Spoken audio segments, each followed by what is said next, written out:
Welcome to the Heal Your Hunger Show, where we get to the heart of why you overeat and how to stop. If you struggle with food and weight like I did, welcome home.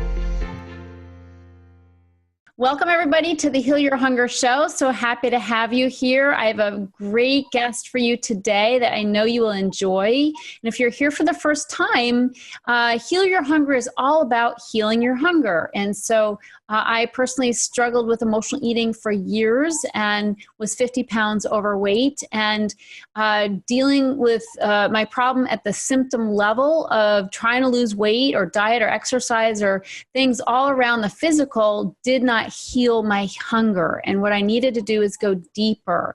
And so what Heal Your Hunger is really about is dealing with the underlying causes of why we're compelled to eat when we know better, when we're not even hungry, and overeat when we're not even needing the excess food. And so I did that for years. And if that's the position you find yourself in, welcome. And this is a journey, this Heal Your Hunger show. We cover all kinds of topics, and today is no different. Today I am interviewing a very dear friend of mine whom I've known for years. And I knew him by another name, but now his name is Swami Yogananda, and he's a monk at the Ramakrishna order. He joined the order in 1997, has been serving at its Hollywood branch, the Vedanta Society of Southern California, since 2013. And he had the opportunity to serve in India from 2002 to 2008. And how I know Swami is from my college days. And we did go to college together, Amherst College. We were there for 2 years together before both of us left. We were on our own spiritual quests.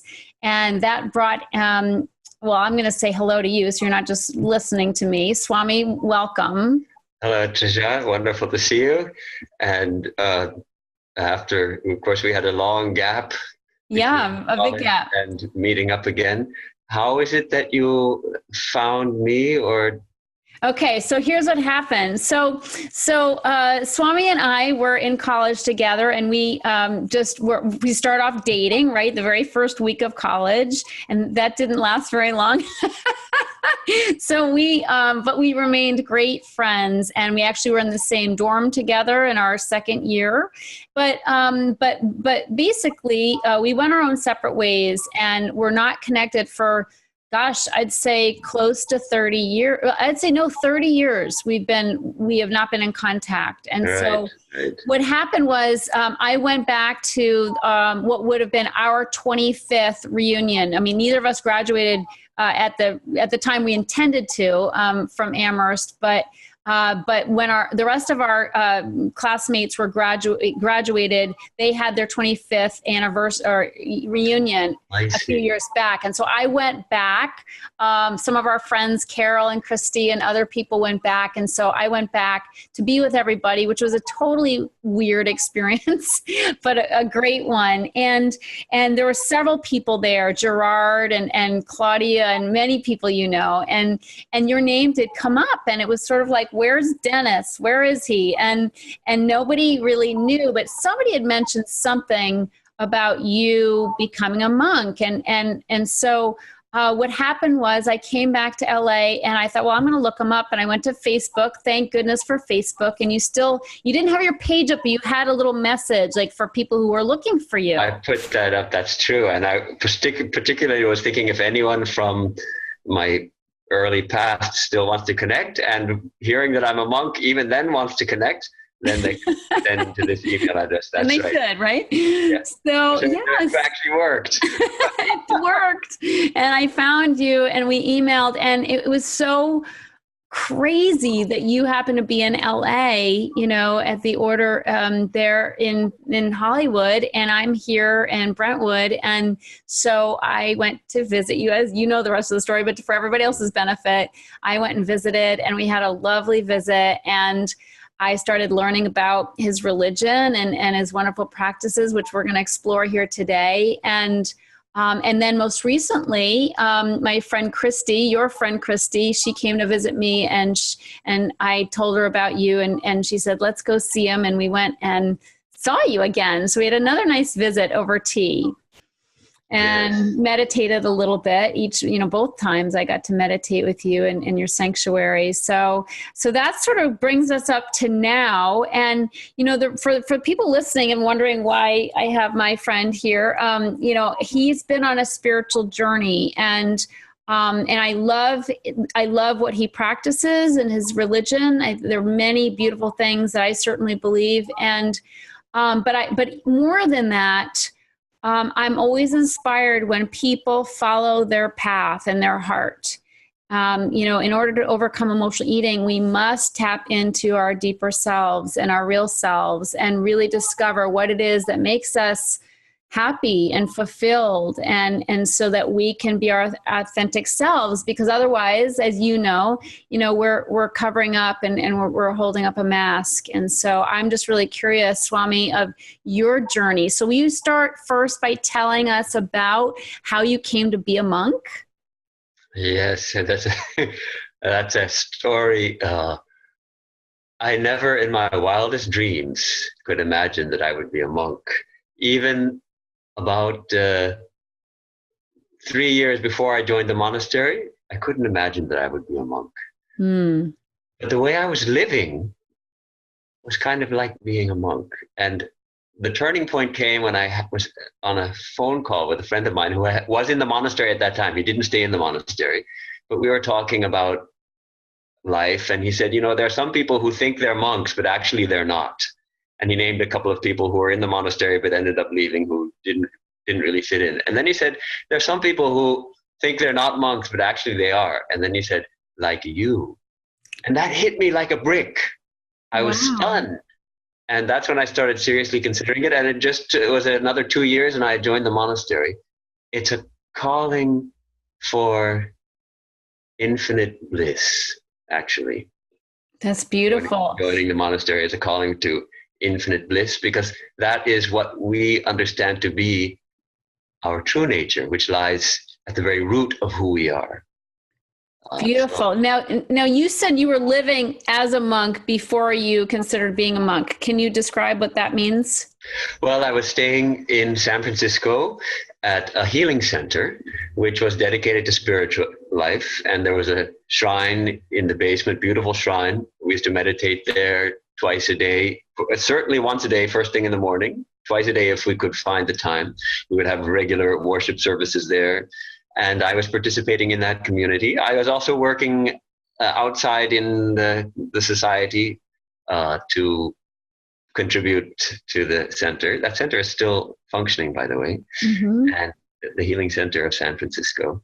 And it was wonderful. And it was I was really feeling like I was deepening my spiritual life, coming closer to God, coming closer to knowing that which lies deep within our true self.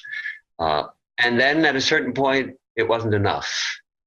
I still had to go hold a job. I still had to, I wanted to go deeper. So then I joined the monastery on a trial basis. I wasn't ready to just jump in. That's wise. I was going to come for 2 months, but I stayed for 6 months. And that was in India specifically? This was in Orange County. We have a wonderful monastery in Trabuco Canyon. Okay. And quiet, wonderful shrine for meditation. We practice a lot of meditation. And then before joining the monastery, I wanted to see what India was all about. So I went to India.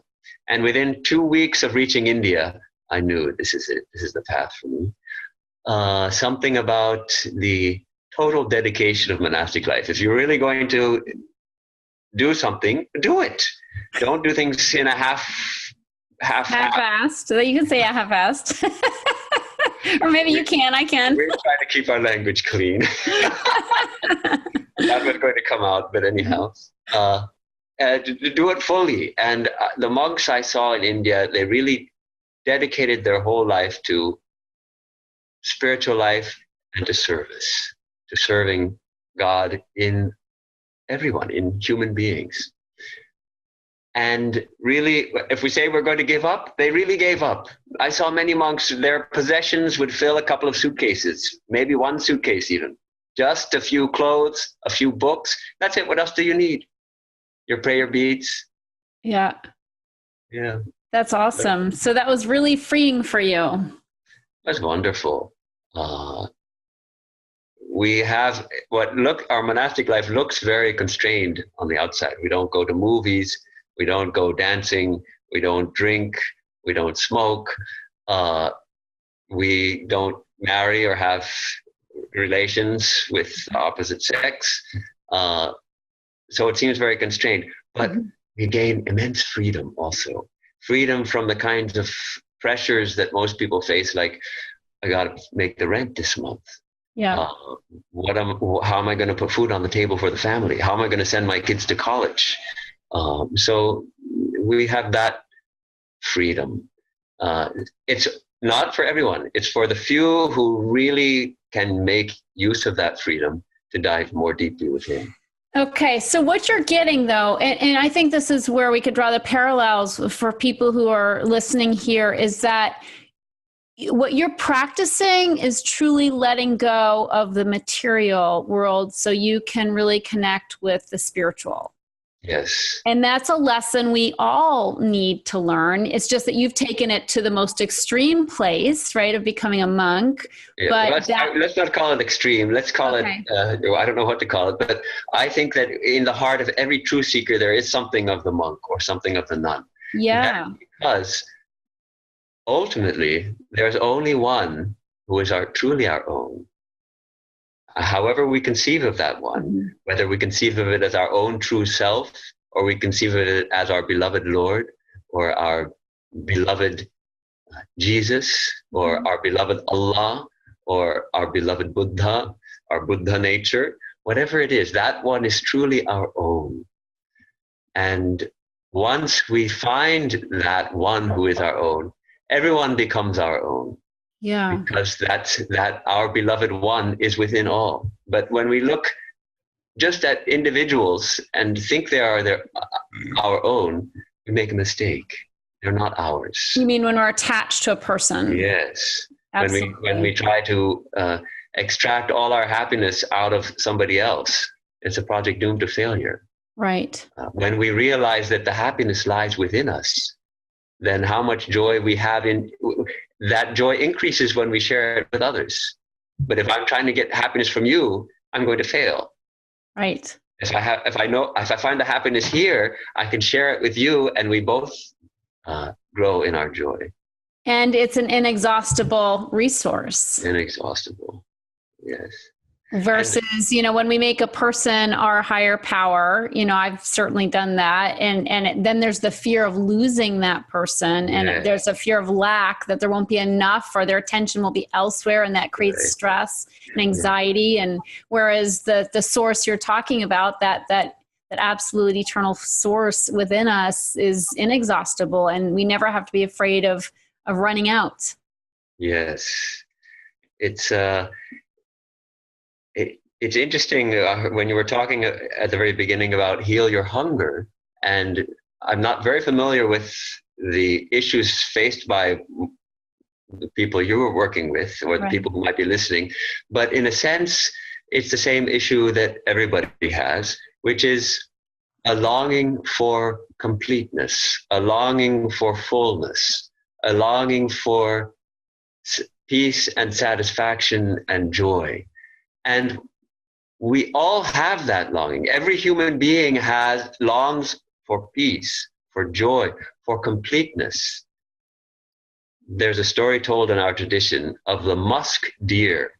Now, the musk deer has a scent coming out of his navel, which, of course, the way they get the musk fragrance is sad, because they kill the deer to get the musk. But anyhow, the story goes that the musk deer runs all through the forest looking for the source of that intoxicating fragrance, that musk fragrance. And it runs all through the jungles looking for that fragrance, never realizing that it's coming from its own self. It's emanating from its own navel. Likewise, we are running everywhere. So for some people, it's food. For some people, it's sex. For some people, it's money. For some people, it's something else. We're searching for outside of ourselves to find that completeness. when all along the completeness is right here if we turn within and find it. It's So beautiful. that's the job in spiritual life. That absolutely is. Is to turn within. And not that we remain within, not that we have to go live in a cave and stay there, but we do go to the cave. Mm-hmm. And we find that. Then we come back in of course, the Zen ox herding pictures. Are you familiar with those? The last of the Zen ox herding pictures. Anyhow, you can look it up sometime. Uh-huh. The final stage of the Illumined Master is to come back into the marketplace bearing gifts. So once we become established in spiritual life, we ourselves can inspire others and help others and show others that, yes, you can find what you're looking for. Let me show you how to search for it. Let me show you where to search for it.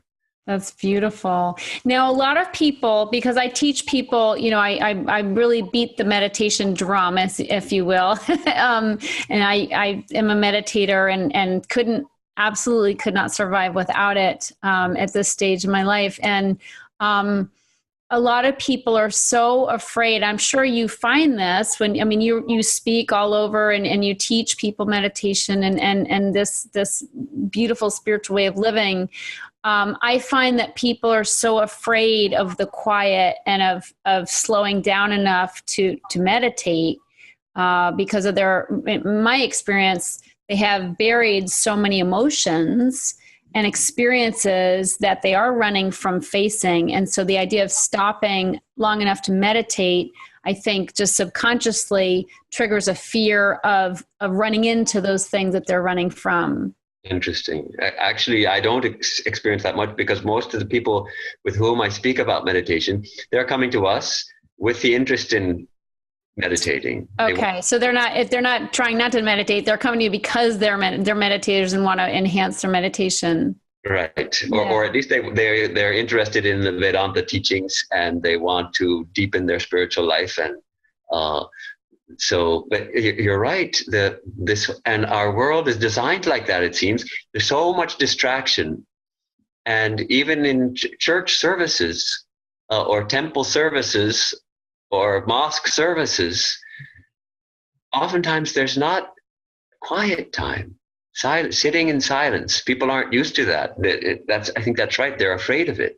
They're afraid of suddenly being alone. But it's not anything to be afraid of, as you know, because you're meditating. It's a wonderful experience to actually start to sense that not only am I not my body, I'm not even my mind. I can watch my mind.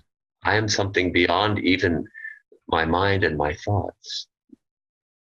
That's so beautiful. I love hearing you talk about that. That's just really, really beautiful. One thing that struck me about meditation is that there are many different kinds of meditation. And one way that we can address a fear of meditation is to change the method. Because one method, the Buddhist meditation is most well known in America, I think, the Buddhist style of meditation, which is basically sitting quietly and watching your thoughts. Mm-hmm. When a thought arises, just labeling it and letting it go. Or watching the breath and just following the breath. That's a kind of, and it's a very effective kind of meditation for stilling the mind. But for some people, it may not be the right kind of meditation. And there's many other kinds. For instance, contemplative prayer, in which we use a prayer to still the mind. Rather than looking at our own thoughts, we take a simple prayer. And for instance, it could be a prayer like prayer of St. Francis, Lord, make me an instrument of thy peace. And we can recite the whole prayer slowly, word by word. And that becomes a very meditative experience. If we recite it word by word, Lord, make me an instrument of thy peace. Where there is injury, let me sow pardon. Where there is hatred, let me sow love. Where there is doubt, let me sow faith. and so on. It's a prayer.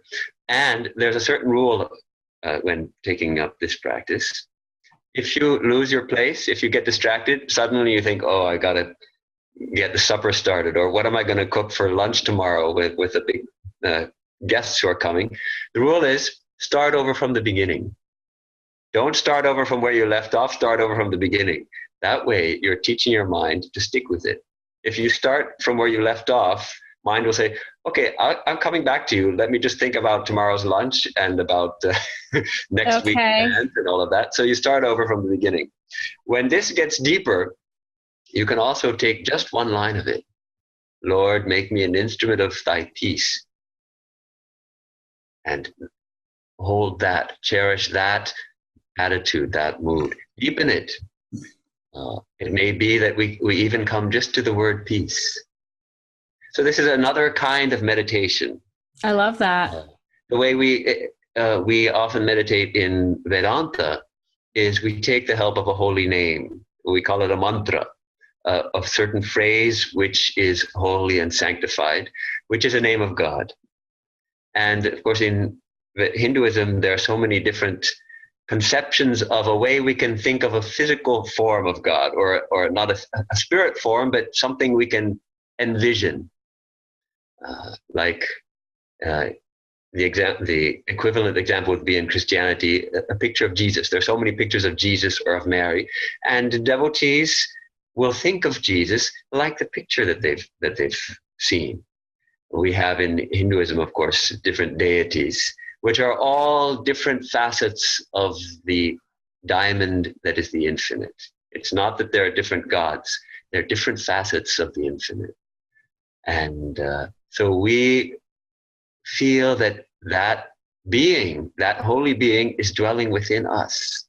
And we repeat a holy name to invoke that presence of that being within us, who is already within us. The divine is within us. The divine is our true self, only we don't know it. So that's another way we meditate, which is, for some people, it may be a little less frightening to focus on that all-loving being, however we conceive of it, that all-loving being that people may call God or Allah or Jesus or Buddha or Shiva or Durga or Kali. So many names for that one reality. I like the St. Francis prayer idea, and obviously you can use different prayers, but I like the idea of disciplining your mind to focus. Yes. That's certainly, because in my meditation, my mind does, I have a lot of monkey mind, and I have a mantra and I come back to my mantra, but I'm going to try that. I'd have to memorize the prayer first. You have to memorize it. Yes. Which it's a great prayer to memorize, of course. Yes. And I never have. I've always enjoyed it, but not memorized it. Yes. So, but I do like it's really like putting your mind in gym class, where it has to do the exercise of being present. Yes. That's not easy. And just as the fruits of gym class are a stronger body, the fruits of this discipline are a stronger mind. Yeah. So it's wonderful. There's a good book on this particular style of meditation called Passage Meditation by Eknath Easwaran. Okay, I love Eknath. Yeah, I was going to say that when you were saying, I studied him for a while. Okay. Yes, and that's exactly, I have his book somewhere, and it's wonderful. Yeah, I go back to that book now and then. That Blue Mountain Center up in Northern California. Yeah, that's cool. Okay, because that's exactly what that reminded me of. And I love in your religion, and I have this beautiful book that you gave me. And I have, which actually Christy, I lent it to her and she took it home with her by mistake. So she sent me another copy from Amazon. So, but I love in here the 4 main principles. So, and would you like to say those, or do you want me to read them from here? You better tell me which 4 principles. Okay, there's probably a lot. But it says in this book, in chapter 2, it says there are 4 main principles taught in Vedanta. One is this universe is a manifestation of an infinite spiritual reality, or God. Yes. 2, the true nature of every being is divine. Yes. The purpose of human life is to realize this spiritual reality within and without. Yes. So beautiful. And the 4th is all major religions of the world are valid paths leading us to this ultimate reality. Yes. So Vedanta is a very open and accepting religion and not claiming to be the only one. I almost hesitate to call it a religion because it's not bogged down in lots of doctrines. It propounds a few basic principles. These 4 principles are the fundamental principles of Vedanta. Now, it does get into philosophy, and it can get into some pretty serious logic chopping philosophy and the different schools of different philosophical schools within Vedanta, mostly surrounding the issue of the relation between who I am, who you are, and that infinite reality we call God. And some schools say, ultimately, there is no difference. There is no separation. Other schools say, there's always a little separation. And other schools say, there's actually a pretty big separation. So, but all the schools will say that our true nature is divine and eternal and of the very nature of joy and peace. That is our true nature. It's covered up so we don't realize it. And we belong to the school that says, ultimately, it's one. Ultimately, my true nature is one with that infinite reality. When the drop falls from the sky and it hits the ocean, it realizes, oh, I was water all along. Now I am the ocean. So that's beautiful. And I mean, that's very congruent with my own beliefs as well. You know, we are all one and we are all divine. Yes. Yeah. That's so beautiful. And these teachings are gaining a foothold in the American society, and I think all over the world, because they're principles, not wrapped up with doctrines. So people following different traditions can appreciate them. And a wonderful book has come out by a Christian pastor called Original Blessing. And she argues that the idea of original sin does not fit with the teachings in the Bible. And actually, the proper teaching is original blessing. We are made and created in the image of God. That's an original blessing. And that the focus and emphasis on sin is not so helpful for our spiritual life, for deepening our spiritual life. So Vedanta doesn't recognize sin, only error. Yeah. We make mistakes. All right, we make mistakes. What happens when we make mistakes? We get up, we learn from them. Mistake we have is that actually we don't go from error to truth. We go from lower truth to higher truth. So we shouldn't even say, well, to say that we're sinners is wrong. All right, it has a certain level of truth. The higher truth is we are pure and perfect divine beings who have forgotten it. And what we were calling sin, we realize that's only mistakes. So that's the idea of going from lower truth to higher truth. I love that. That's so gentle and loving.